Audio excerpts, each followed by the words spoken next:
In this video, I want to talk about where we are as a class in terms of points, assignments, and looking forward to the second half of the semester and really closing up the class and doing well. Um, as far as assignments go, if you are in a position where you're all caught up, that's great. That's where you should be. If you have some assignments that are still late, I suggest strongly that you get caught up soon. Excuse me, because you want to take care of that backlog. As you get closer to the end of the semester, your life is going to get very busy with the other classes. Now, in this class, I do not have a final for you. I want you to finish any assignments that you have outstanding, that is, that you haven't turned in. And then I also want you to be able to focus on your research paper. So I don't have a final exam. You probably have other classes that do, and you need to be studying for them. So the last thing you want is to be looking at 1 week left in the course and you have like 3 major essays to do on your research paper because you kept on putting it off. Now, I could be much more strict than I am with late work. I don't like that. That's not my style. It doesn't help you truly own your time management. You've got to be able to direct your day and your time and your week. You've got to be able to think in advance without somebody hovering over you with penalties, because there will be times in your life where you truly have to be in charge of that, and not someone else saying, if you don't do X, then you're not going to get this grade or you're going to be penalized. So part of me trying to help you get there is to do it this way. So I've tried all different ways. I've been teaching for about 30 years, and this is where I am now with what I think to be really the best way. Because life is busy, especially for the modern student, especially for the way colleges are offering paths to career advancement now, for older students, life is extremely busy. And for many students, it's a job, it's a family, it's a relationship, and it's school. So because of that, I actually think it's the right thing to allow you to be a couple days late, maybe even a week or two late with your work. But as long as I see that you're steadily trying to catch up, and in fact catching up, I'm completely okay with that, because that's my way of honoring the situation that you might be in. I don't need to pry. I don't need to have all sorts of proof that you were doing what you said you were doing. I'm going to believe you. Just try to get caught up and don't take advantage of that. Okay. I think the one big mistake the modern student can be, well, two maybe, is disengaged and lazy. Now, disengagement has to do with value. If you don't see much value in what you're doing, but you feel like you're forced to do it, then it's very hard to overcome that. But if you stay engaged in some way, and then if you really fight any sort of true lack of discipline in terms of just laziness, I think that if you can overcome that, that's going to be huge in terms of your long-term success. All right, well, let's talk about points. All right, this class is headed towards 100 points. Now, there might be a few extra credit points in there, okay, so that if you do the math, you might realize, hey, there's actually 105 points here, or maybe even 110. Well, that's my way of just saying thank you, and here's a little bit of extra points in case you need something. But let me assure you that at the end of the day, it's just going to be out of 100 points. Anything above that is extra for you, okay? So as you watch your points begin to add up, and you get this big blob of points that is growing and growing, hopefully, that's your grade, all right? If right now, you see that you're on track and you're turning in every assignment, just trust the process. By the last week of the class, you'll be really able to see where you're headed in terms of a final grade. But please remember that the final grade is out of 100 points, and it's just the sum of all the points that you earn.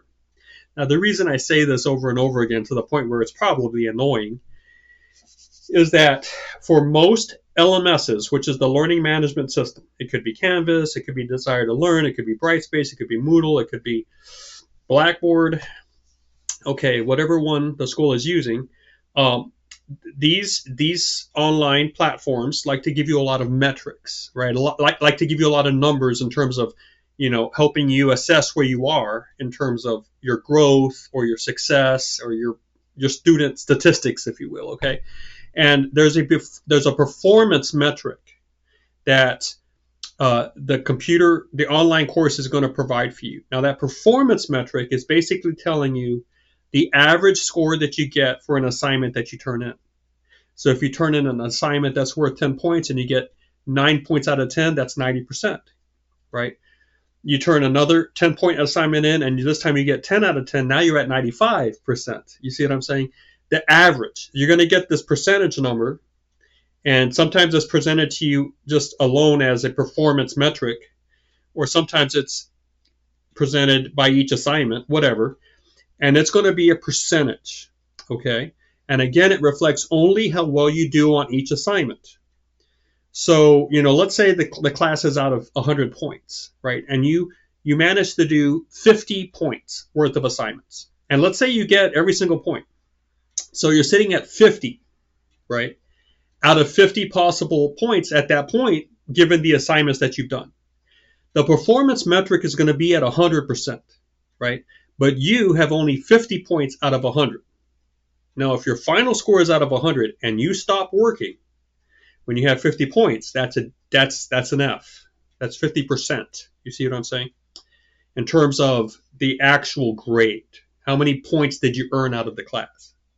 Although you might have gotten every single one of those 50 points possible out of the half of the assignments that you did, half of the total assignments, and your performance might have been 100% per each assignment. That 100% does not indicate your grade in the class. Okay. Now I really want you to understand that, because without fail, and I'm hoping one day it will fail, but I get at least one student at the end of a class, when they get their final grade and they see what I've submitted to the school as the final grade, and it's a surprise to them. They might say, well, why did I get a C when I had 100% or 95% in the class? And then I'll email back and I say, well, how many points did you actually earn out of the class? Because the class was out of 100. And then they'll say, well, I earned 72 points. And I'll say, well, there you have it. See, it wasn't the percentage that you saw from the computer was your performance metric, the average grade that you get out of each assignment. It wasn't an indication of your score in the class. All right. So please keep that in mind. I don't want that to be a surprise to you, because then the student says, well, I didn't know. And then I'll say, well, remember the video that was put up halfway through the course? Remember what I said at the beginning of the course? Remember how many times I repeated online that the course was out of 100 points? And so then the student tries to ask me for extra work, and I really do not give incompletes. Okay, so please be careful there and make sure that you just do all the assignments and get as many points as you can. Many of the students that fail my class, and I fail about 10% of the students every term, are students that just stop working and they disappear. Well, let's continue on now. Let's talk about incompletes. And I really, really do not want to give incompletes. I think that undercuts the whole point of having an endpoint to the course. I think that everyone gets frustrated with incompletes. The teachers, the registrars, the department head, the dean. It is a mess. It's a hassle, and nobody likes to do it. Okay. It exists for genuine emergencies. We're talking about you being in the hospital. It does not exist as an option for students that just fail to do the work because they didn't organize their time. Okay. So I am very lax with a lot of things, but if you ask me for an incomplete, I'm going to ask for documented proof that you need it. Okay. And I'm talking about a hospital stay. So I do not like to give incompletes. I will try my hardest not to give an incomplete. And I'm telling you this now because you need to work and catch up if you're behind. You need to make the decision now. Do you want to drop the class? Do you want to settle for a C, then get at least 70 points? Or get going, if you have assignments that are outstanding. Okay.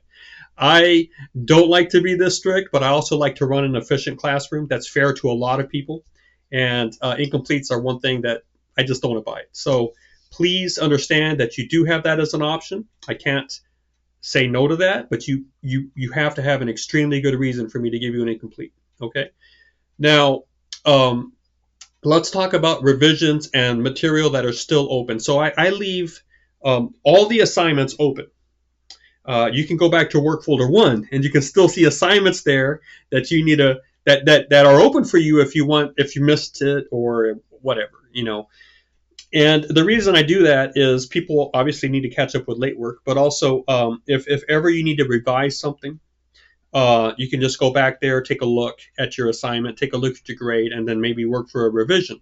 So let's talk about revisions right now. I want you to know that I am open to giving you much more feedback than I usually do. The thing is, I teach adjunct at a lot of universities. Right now, I'm teaching for 5 universities, okay? Which means I have a lot of students and I'm overworked and underpaid. We get the worst pay level. We get no health insurance. We get no job security, and we get the most students and the most grading heavy classes like college writing 1 and 2. So there's a sense where the school literally does not pay me enough for me to be spending a lot of time on your work. I'm sorry to say that, but that's how it is. Okay.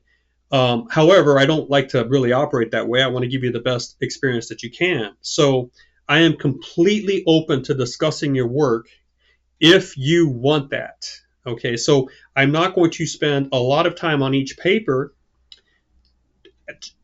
sharing my opinions with how the student should grow, unless the student wants that. Okay. Many times a student is concerned about other things and does not necessarily want a writing teacher to be sweating and pouring red ink all over their work if the work is good enough. So I'm a firm believer in this notion of the good enough box, if you will. You got your floor and you got your ceiling, and if you're in there, it's good enough. It's good enough. If you just crawl in there, it's good enough. What I mean by good enough is in the professional world, your writing is not going to hurt you. Okay, I'm not going to try to turn you into a published writer or help you with your, writing goals if you have those goals in terms of professional writing until you let me know. Until you say, hey, I would appreciate a little more feedback on this because it's important to me. If not, then I'm going to look at it. Did you meet the basic requirements? Is the writing good enough for you on an entry-level job? Especially as we're moving to AI. Now, I think that AI needs to be much more involved in the classes. I think that you need to be moving away from being a writer to being a designer and an editor with AI as your helper, because that's where the job market is going. So there's this notion of, we English teachers sometimes lose the fact that our class is just one class of many for you. And that what we're trying to do here is just one part of an overall goal to make you a well-rounded person that is really good and ready to go for the professional world. Sometimes English teachers think our job is to turn you into writers. That's not what it is. If you want to be a writer, that's a long task. It's like anything else, isn't it? This is not a surprise. If you want to be a professional baseball player, a professional skier, a professional musician, if you want to go pro, you got a long task ahead of you. If you don't want to go pro, then the question is it good enough for you to use those skills in an everyday world where writing expertise is not really a requirement for you. Okay, so there's a sense where a lot of you are doing work that's good enough. I'm not going to ask you to revise something that I don't think necessarily needs to be revised. Your time is very precious to you, and I'm not going to ask you to revise every assignment. Now, sometimes I'll take away a few points, and I'll give you a really quick comment or so as to why. And then if you want to get those points back, you can just rewrite, fix the issue, resubmit, or you can send me an email or a text. I prefer a text, a phone call, and say, can we talk about my writing? And I'll be happy to do that. It's just that I can't do that for everyone. I don't have enough time for that, and no one is ever going to pay me for that. Okay, you understand that a lot of this stuff happens outside the classroom time frame. And also, if I start doing that for every student, half of them don't want it. And I'm not going to judge that, because I was that way in high school too. In college, I didn't want someone telling me how to write. I wanted to discover it. I wanted to dig it out for myself. I wanted to own the thing. I wanted to be inventive and original, okay? I did not need some teacher telling me how to write. So I did not appreciate comments on my writing. I didn't want them to write. And I don't know. I had strategies for how to grow as a writer, and I used them. I did it. And part of it included extreme reading. And but the point is, I don't know where you are with this. I don't know where your values are and what your goals are. And for me to expend mental and energy and actual physical time giving you something that you might not even be interested in, and in a way that I can understand, because those aren't your goals, that's inefficient. So usually I score the essays first, and I take a quick look. I take a look, I read, I say basic requirements met. Good job with the flow. Is this going to hurt them professionally? No, then 10 out of 10, right? And then if I ever do pull off some points, I'll be happy to talk to you as to why, and then you can resubmit and get those points back. Okay. If it's ever something like you're missing, you get like half of the points off, it's just because you didn't do the assignment right. I mean, there was something very clear in the instructions that you didn't do. But I do want you to know that I am open to helping you with revisions, but I don't require them, because I think that's not really an efficient practice. Like if my mindset where everybody can improve and everyone needs to do a revision, at least one revision on every essay, do you know how much extra work I created? And why am I saying that if the first essay might be good enough? You see? So there's a sense where when someone does that, they have a need to correct. And they might have to invent corrections, make this paragraph better, when in fact it doesn't need to be made better. It's fine. But because the teacher feels a burden to the raison d'etre, right? Raison d'etre is for the reason that they're there, right? Sometimes they feel like the reason that they're there is to always show you how to improve. So that means that they're always suggesting corrections to your writing, but that can go on ad infinitum, and that is not healthy. That leads to over-evaluation. It leads to a lot of tired students. It leads to a lot of punctilious criticism. What I mean by that is pointing out every little mistake that isn't major at all. They're just minor, small little things that once you go through a spell checker and an editor, it all gets fixed. So I obviously have my own views on this, and I don't think that they're the main representative of the way most English teachers look at it. But I have my reasons for thinking the way I do, and I feel like this is really the best way I can service you. Now, again, I explained, for example, why most of my essays are out of 10 points. Because it's very clear to me the difference between an 8 and a 9 and a 10. But if I were to go and make those essays out of 100 points, then I would have to explain to you the difference between an 85 and an 86. I can't do that. I can't do that without a complex rubric that might be allowing me to over-evaluate your work. And then I move into punctilious editing, which means I'm trying to find too many things, which means that I'm spending too much time on your grading. We're all getting tired, and it doesn't really improve you down the line. Okay, so my long-term goals are you becoming a better reader? Are you understanding that you're a person of a text? That's how your mind works. And are you able to expand your definition of writing to include the creation of a text? Okay, now if a text is anything that communicates a message in a fixed format to a public audience in a way that it can be replayed, then you see that writing includes essays, websites, videos, music, short film, documentaries, podcasts, on and on. Okay, art. So it's about composition, which if you look at the word literally means to put alongside.